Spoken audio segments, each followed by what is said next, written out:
ladies and gentlemen. It's my privilege to introduce the messenger lecturer, Professor Richard P. Feynman of the California Institute of Technology. Professor Feynman is a distinguished theoretical physicist, and he's done much to bring order out of the confusion which has marked much of the spectacular development in physics during the post-war period.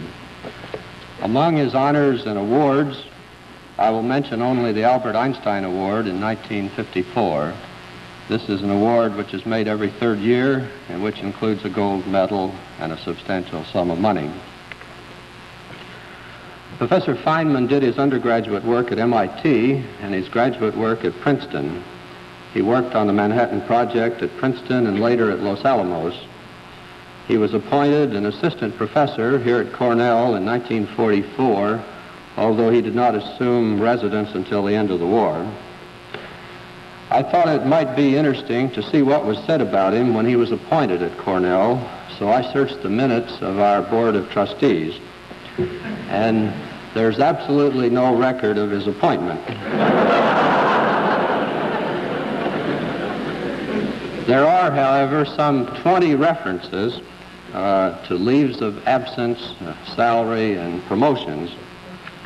One reference interested me especially. On July 31, 1945, the chairman of the physics department wrote the dean of the Arts College stating that Dr. Feynman is an outstanding teacher and investigator, the equal of whom develops infrequently.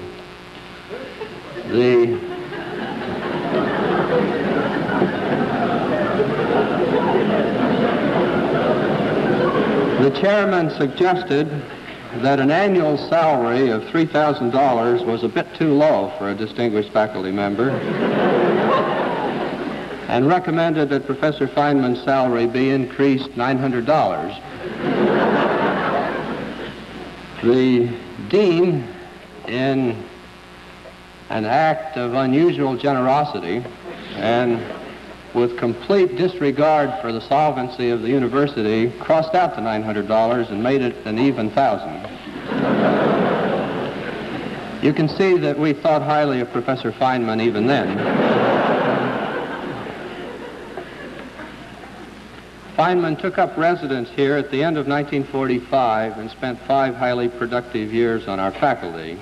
He left Cornell in 1950 and went to Caltech, where he has been ever since. Before I let him talk, I want to tell you just a little bit more about him.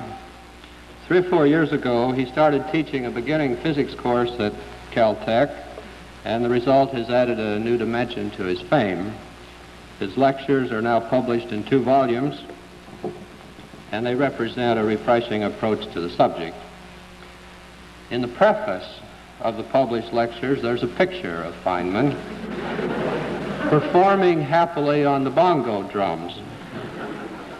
My Caltech friends tell me that he sometimes drops in on the Los Angeles night spots and takes over the work of the drummer, but Professor Feynman tells me that that's not so.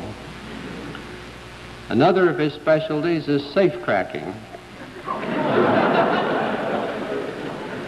One legend says that he once opened a locked safe in a secret establishment, removed a secret document, and left a note saying, "Guess who?"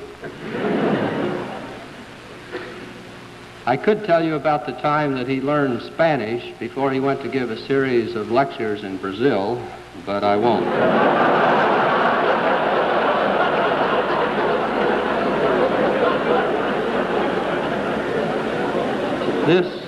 This gives you enough background, I think, so let me say that I'm delighted to welcome Professor Feynman back to Cornell.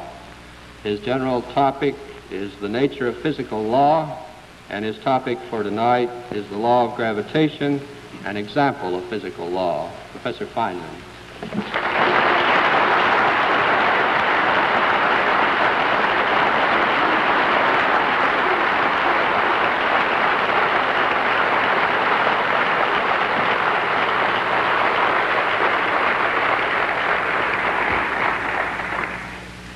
It's odd, but in the infrequent occasions when I've been called upon in a formal place to play the bongo drums, the introducer never seems to find it necessary to mention that I also do theoretical physics.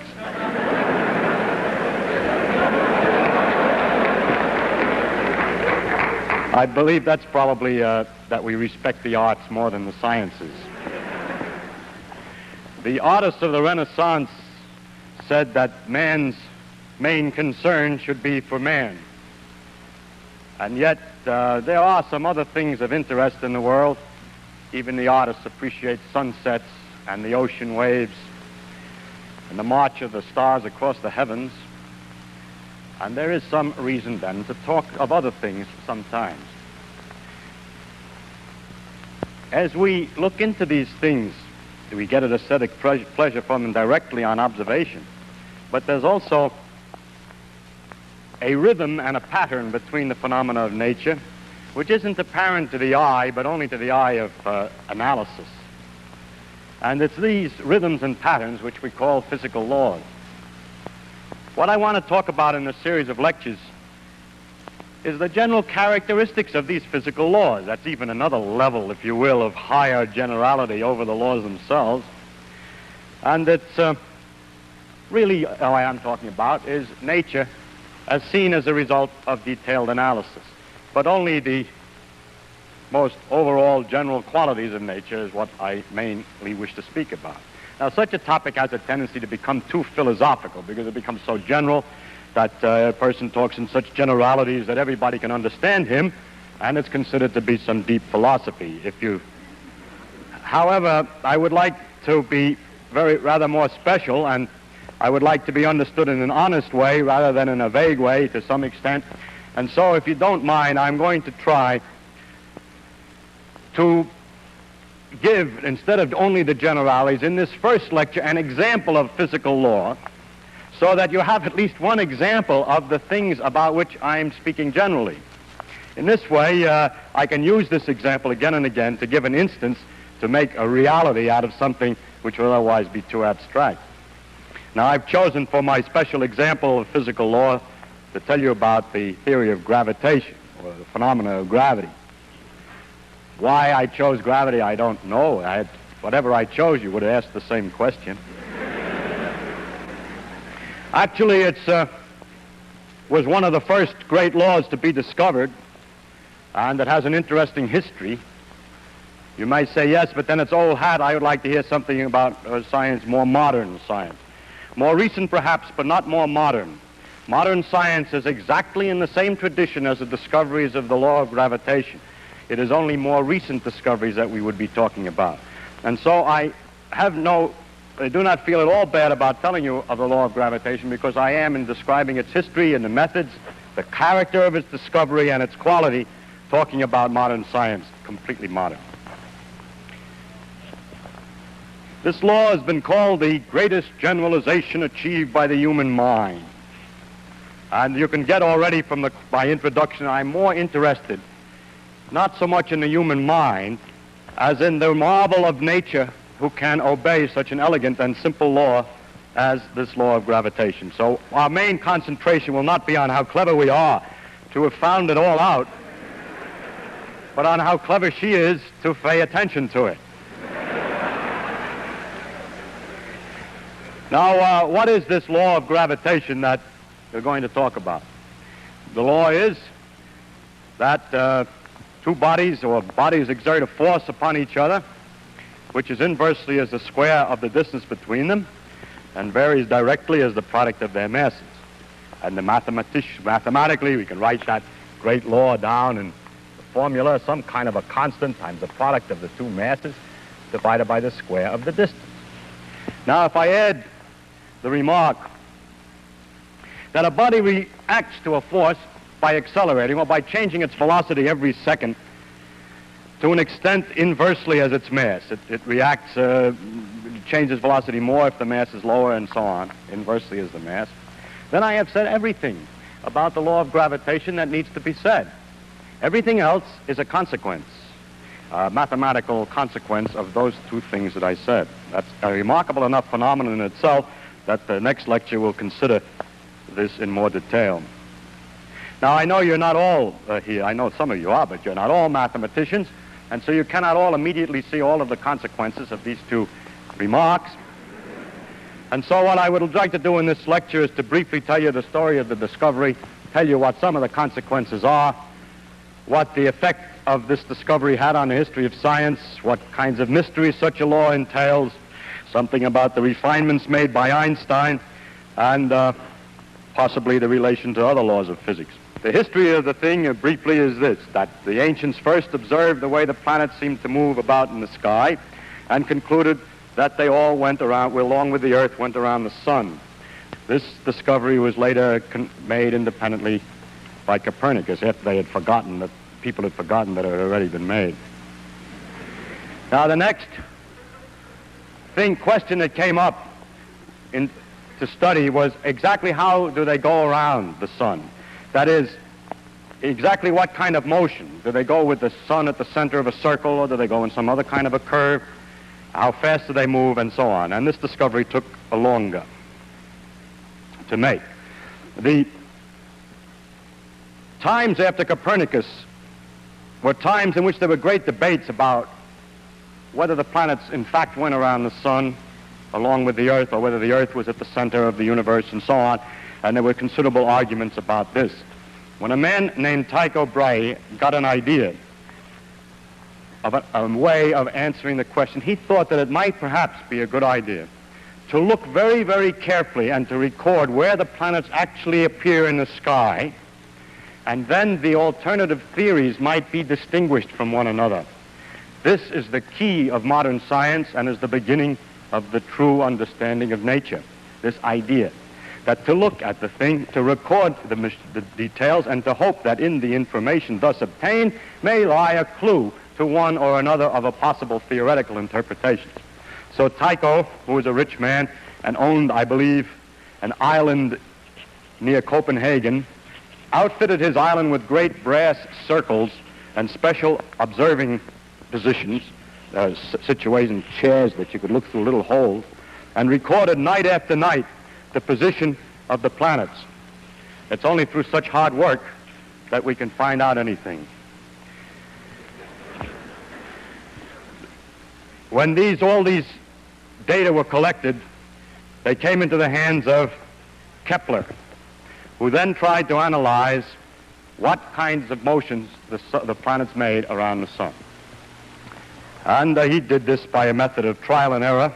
At one stage he thought he had it. He figured out that they went around the sun in circles with the sun off center, and noticed that one planet, I think it was Mars, but I don't know, was 8 minutes of arc off, and he decided that this was too big for Tycho Brahe to have made an error, and that this was not the right answer.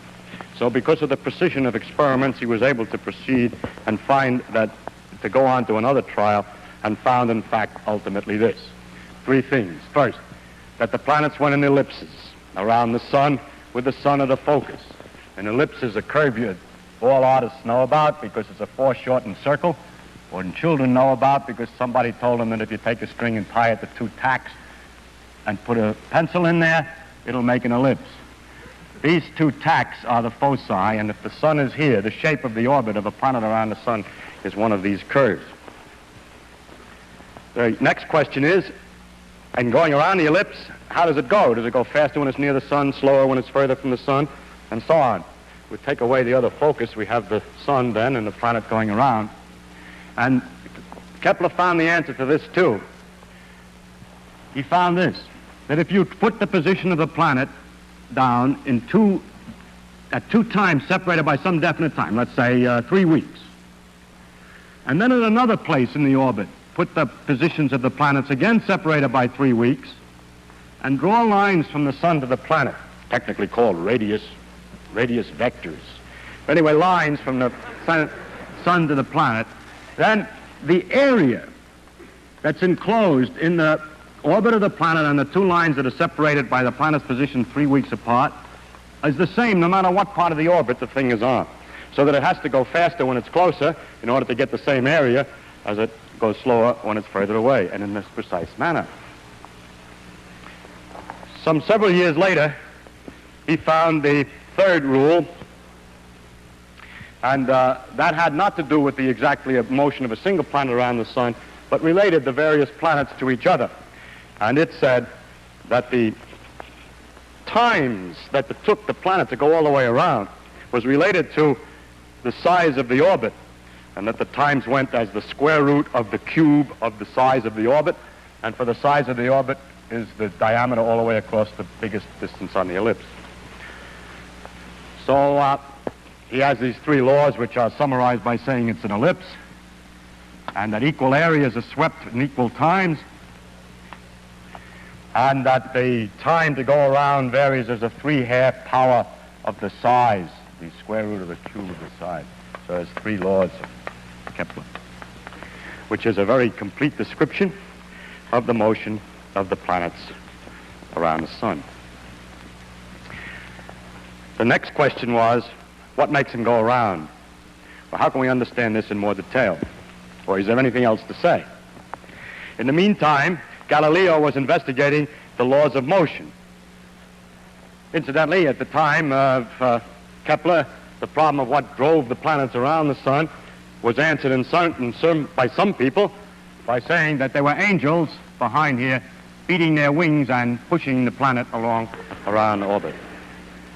As we'll see, that answer is not very far from the truth. The only difference is that the angels sit in a different direction and the wings go in a different direction.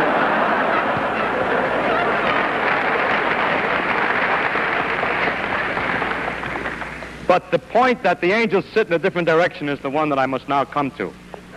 Galileo, in studying the laws of motion and doing a number of experiments to see how balls roll down inclined planes and pendulums swung and so on, discovered an idealization, a great principle called the principle of inertia, which is this: that if a thing has nothing acting on it, if an object has nothing acting on it and is going along at a certain velocity in a straight line, it will go at the same velocity at exactly the same straight line forever.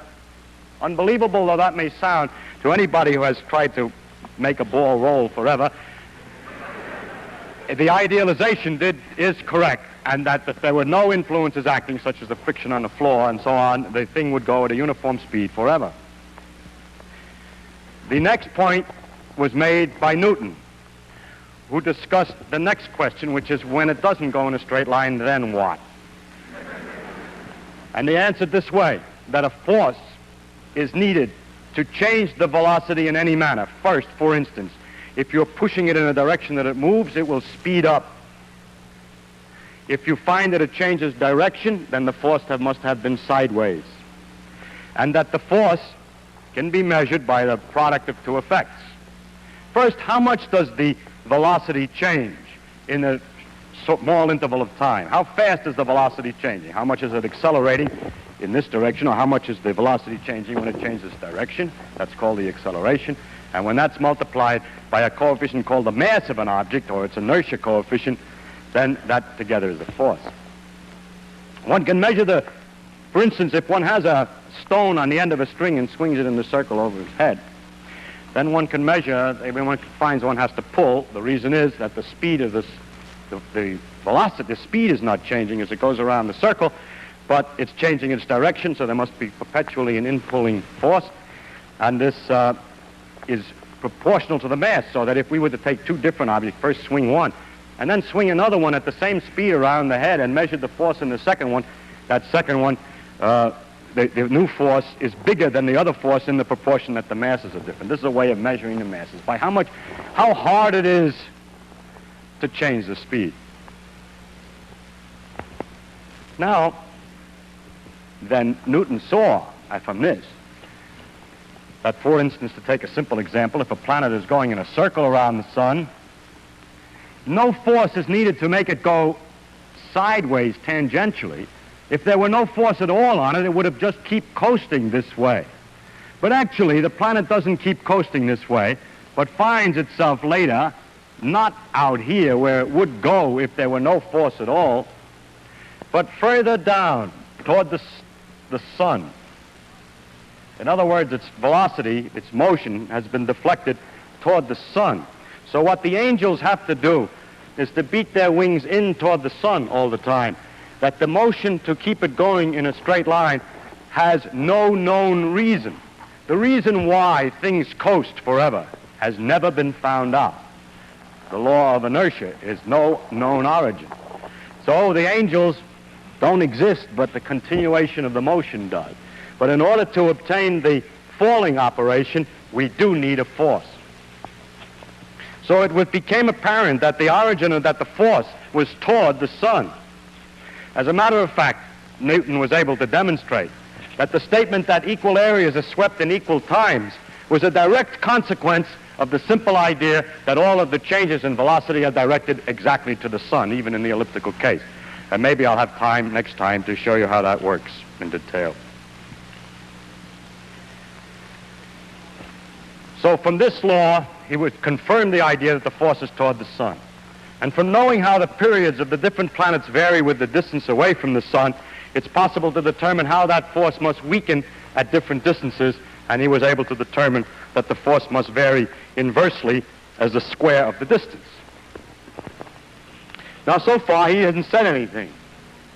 Yes, because he only said two things which Kepler said in a different language.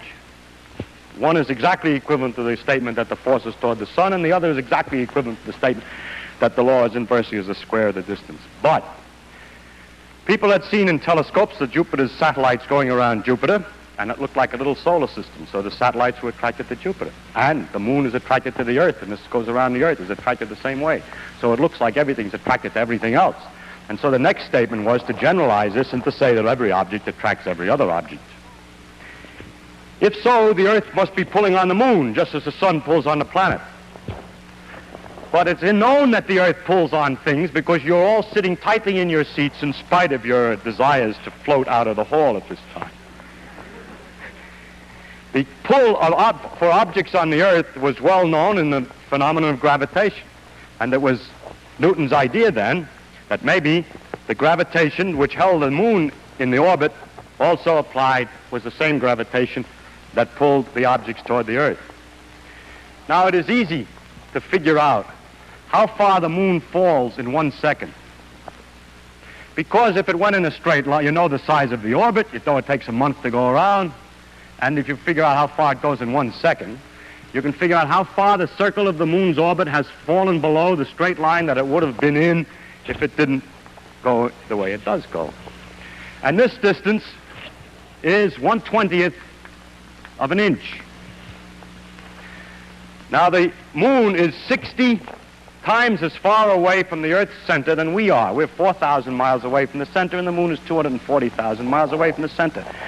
So if the law of inverse square is right, an object at the Earth's surface should fall in 1 second by 1/20th of an inch times 3,600, being the square of 60, because the force has been weakened by 60 times 60 for the inverse square law in getting out there to the moon. And if you multiply a 20th of an inch by 3,600, you get about 16 feet. And lo, it is known already from Galileo's measurements that things fell in 1 second on the Earth's surface by 16 feet. So this meant, you see, that he was on the right track. There was no going back now. Because a new fact that was completely independent previously, which is the period of the moon's orbit and its distance from the Earth, was connected to another fact, which is how long it takes something to fall in 1 second. So this was a dramatic test that everything's all right. Further, he had a lot of other predictions. He was able to calculate what the shape of the orbit should be if the law were the inverse square, and found indeed that it was an ellipse. So he got 3 for 2, as it were. In addition, a number of new phenomena had their obvious explanations. One was the tides. The tides were due to the pull of the moon on the Earth. This had sometimes been thought of before, with the difficulty that if there's the pull of the moon on the Earth being here, the water's being pulled up to the moon, then there would only be one tide a day where that bump of water is under the moon. But actually, you know, there are tides every 12 hours roughly, and that's 2 tides a day. But there was also another school of thought that had a different conclusion. Their theory was that it was the Earth that was pulled by the moon away from the water.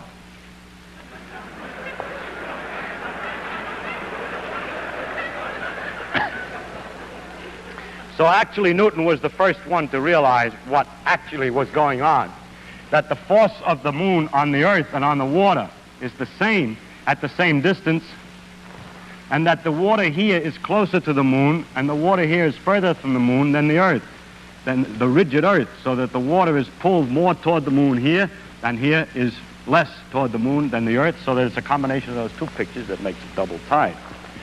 Actually, the Earth does the same trick as the moon.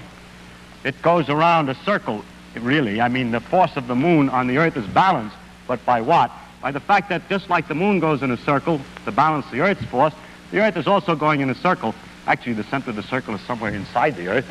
It's also going in a circle to balance the moon. So the two of them go around a common center here.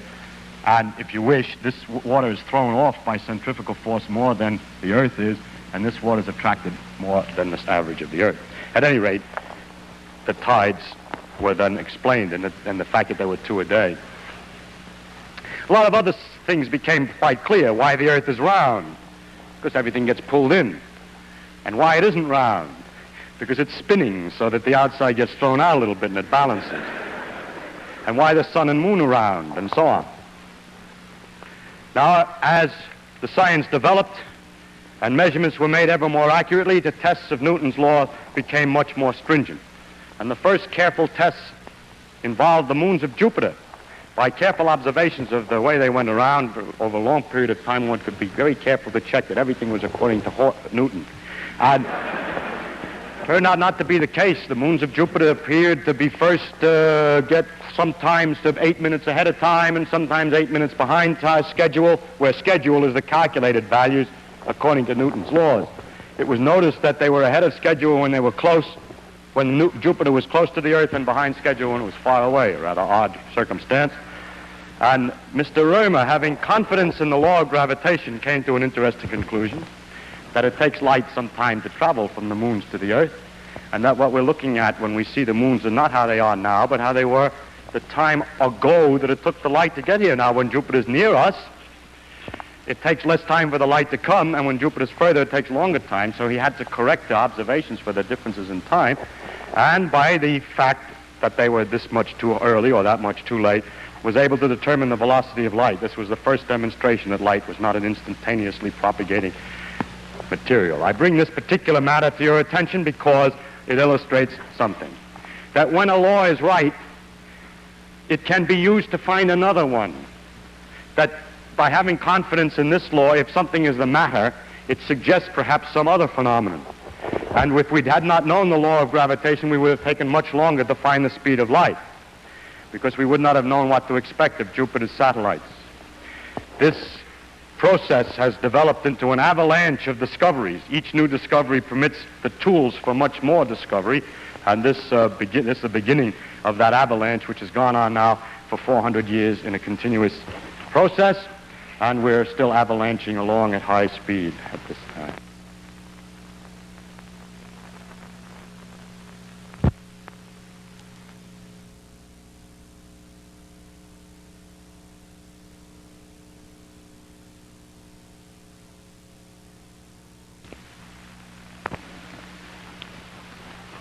Another problem came up. The planets shouldn't really go in ellipses because, according to Newton's laws, they're not attracted only by the sun, but also they pull on each other a little bit, only a little bit, but a little bit is something, and will alter the motion a little bit. So Jupiter, Saturn, and Uranus were big planets that were known, and the calculations were made as to how slightly different than the perfect ellipses of Kepler the planets ought to be going, Jupiter, Saturn, and Uranus, by the pull of one on each other. And when they were finished, the calculations, and the observations, it was noticed that Jupiter and Saturn went according to the calculations, but that Uranus was doing something funny. Another opportunity for Newton's laws to be found wanting, but courage. Two men, both who made these calculations, Adams and Leverrier, independently and at almost exactly the same time, proposed that the motions of Uranus were due to an unseen as yet new planet. And they wrote letters to their respective observatories telling them to look. Turn your telescope and look there and you'll find a planet. How absurd, said one of the observatories, that some guy sitting with pieces of paper and pencils can tell us where we'd look to find something new planet. And the other observatory was the administration was different. And they found the Neptune. More recently, in the beginning of the 20th century, it became apparent that the motion of the planet Mercury was not exactly right. And this caused a lot of trouble and had no explanation until a modification of Newton's. This did show ultimately that Newton's laws were slightly off and that they had to be modified. I will not discuss the modification in detail. It was made by Einstein. Now the question is, how far does this law extend? Does it extend outside the solar system? And so I show on the first slide evidence that the law of gravitation is on a wider scale than just the solar system. Here is a series of 3 pictures of a so-called double star. There's a third star, fortunately, in the picture, so you can see that they're really turning around and that nobody just simply turned the frames of the pictures around, which is easy to do on astronomical pictures. But the stars are actually going around. And by watching these things and plotting the orbit, you see the orbit that they make on the next slide. It's evident that they're attracting each other and that they're going around in an ellipse. According to the way expected, these are a succession of pictures going for all these different periods of time. I think, yes, it goes around this way. They didn't see it well when it was too close, and here it is in 1905. My slide is very old. It's gone around maybe once more since. And you'll be happy except when you notice, if you have noticed already, that the center is not and a focus of the ellipse, but it's quite a bit off. So something's the matter with the law. No. God hasn't presented us with this orbit face on. It's tilted at a funny angle. And if you take an ellipse and mark its focus and then hold the paper at an odd angle and look at it in projection, the focus doesn't have to be at the focus of the projected image. So it's because its orbit is tilted in space that it looks that way. It looks like it's not the right pattern. But it's all right, and you can figure everything out satisfactorily for that. How about a bigger distance? There's forces between the stars. Does it go any further than these distances, which are not more than 2 or 3 times the solar system's diameter? Here's something in the next slide that's 100,000 times as big as the solar system in diameter. And this is a large number of stars, tremendous number of stars. This white spot is not a solid white spot. It's just because of the failure of our instruments to resolve it, but are very, very tiny dots, just like the other stars, well separated from one another, not hitting each other, each one falling through and back and forth through this great globular cluster. It's one of the most beautiful things in the sky, as good as sea waves and sunsets. And the distribution of this material, it's perfectly clear that the thing that holds this together is the gravitational attraction of the stars for each other. And the distribution of the material in the sense of how the stars peter out as you go out in distance permits one to find out roughly what the law is of force between the stars, and of course it comes out right that it is roughly the inverse square. The accuracy of these calculations and measurements is not anywhere near as careful as in the solar system. Onward, as gravity extends still further. This is a little pinpoint inside of a big galaxy, and the next slide shows a typical galaxy.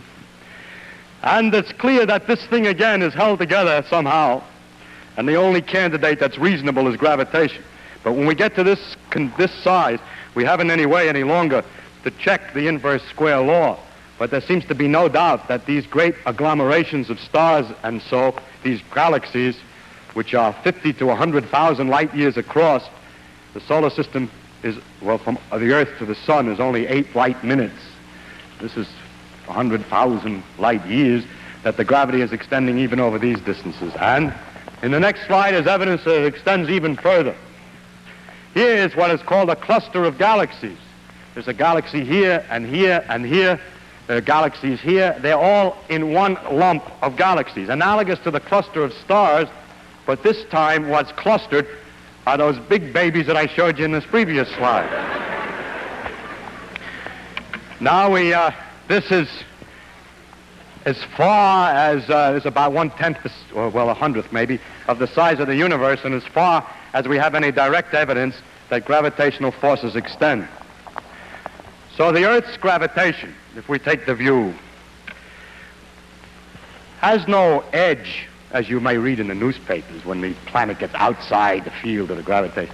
It keeps on going ever weaker and weaker, inversely as the square of the distance, dividing by 4 each time you're twice as far away, until it mingles with the strong fields and gets lost in the confusion of the strong fields of other stars, but altogether with the stars in its neighborhood pulls the other stars to form the galaxy, and altogether they pull on other galaxies to make a pattern, a cluster of galaxies.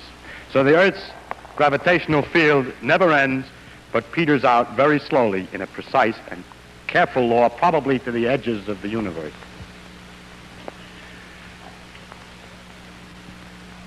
The law of gravitation is different than many of the other, well, is very important in the economy or in the machinery of the universe. There are many places where gravity has its practical applications as far as the universe is concerned.